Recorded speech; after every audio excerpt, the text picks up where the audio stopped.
The Mcsa qualification, or Microsoft Certified Systems Administrator, is an ideal training program for anybody looking to get into network support.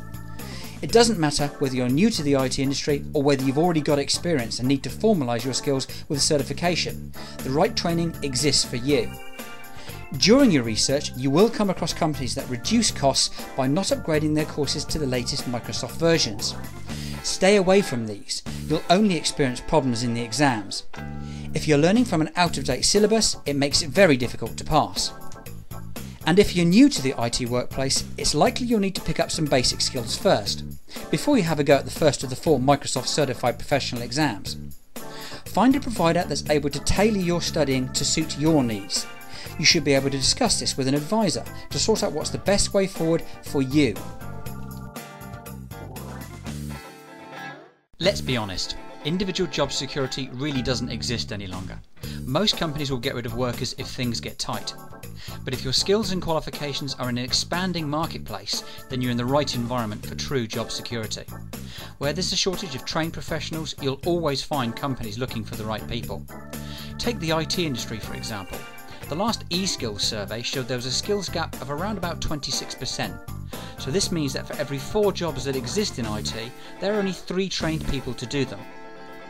There's really been no better time or market conditions for getting trained into this rapidly evolving market. Students who are looking to get a career in IT very often have no idea which path they should take or what area to get qualified in. After all, if you've got no experience in the IT market, how can you possibly expect to know what somebody actually does day to day, let alone of course decide on which training route is going to be the most appropriate one to get you there. Really, the key to sorting this out is to take a good look at a number of different areas. Things like your personality type. What kind of things do you enjoy and what don't you like? Why you want to get into IT? And you'll need an explanation of each career path and what makes them different from each other.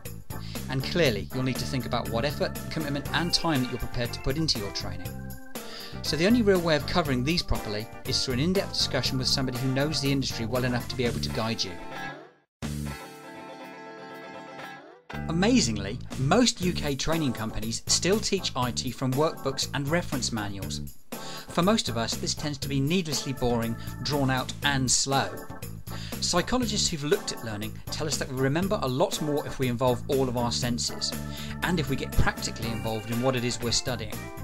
So the answer is to find a course that uses multimedia CD and DVD ROMs, and always make sure you're shown some kind of demonstration from the training company.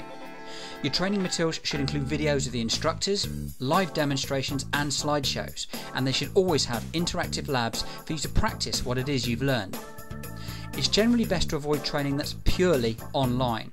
You want actual physical CD or DVD ROM course materials so that you can use them whenever and wherever you want, and you're not totally reliant on your broadband connection.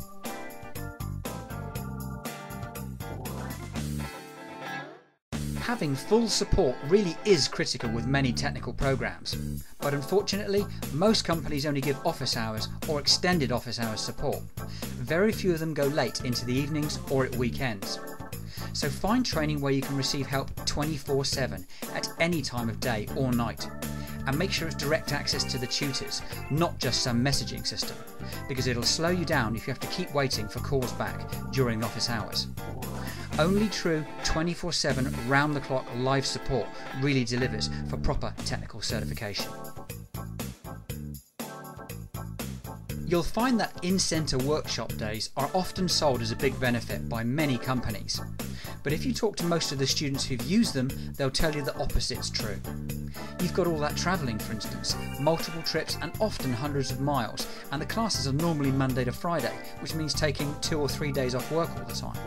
Well, if you've only got 20 days holidays a year, using half of that on training doesn't leave much for you. And don't forget the extra costs of travelling and accommodation either. Sometimes this runs into hundreds and even thousands of pounds extra. And maybe you'd like to work at your own pace, or maybe you want to keep your training private so there aren't any repercussions at work.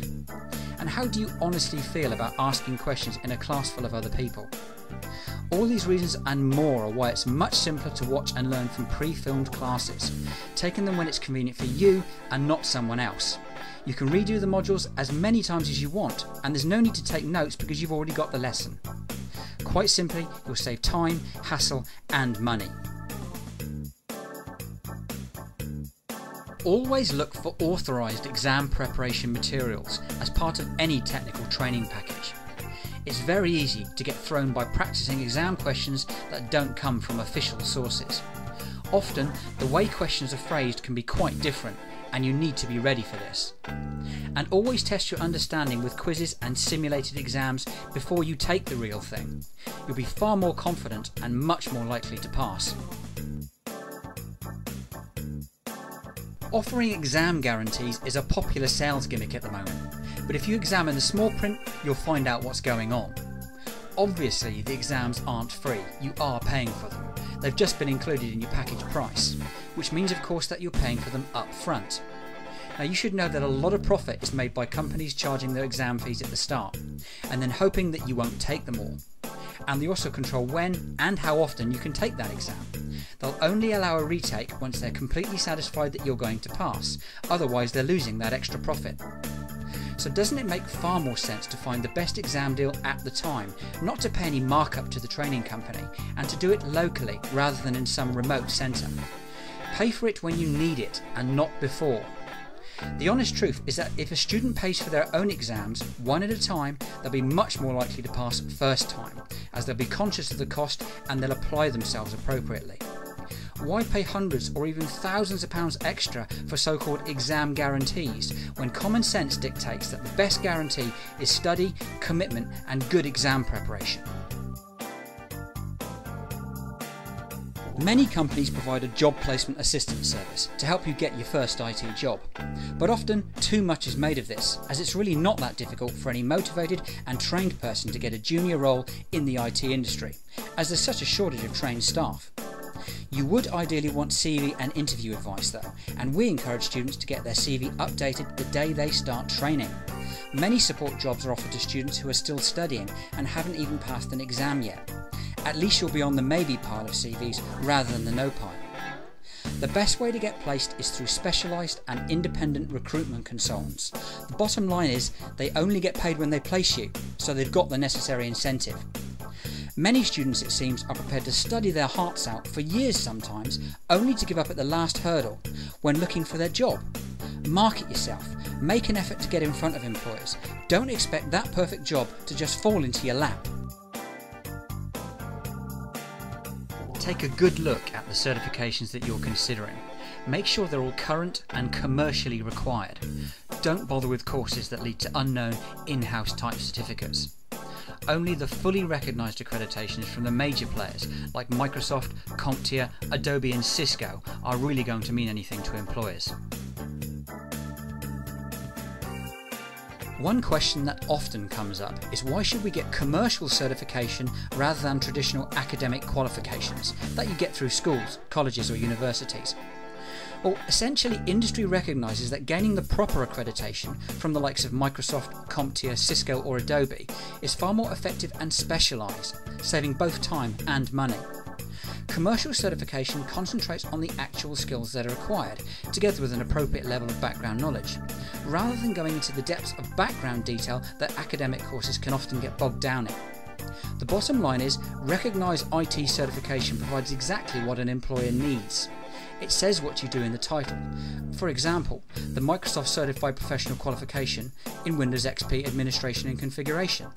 So, an employer just needs to identify exactly what they need and what certifications will fulfill that need, which of course makes it much simpler for them, and that's why they prefer it.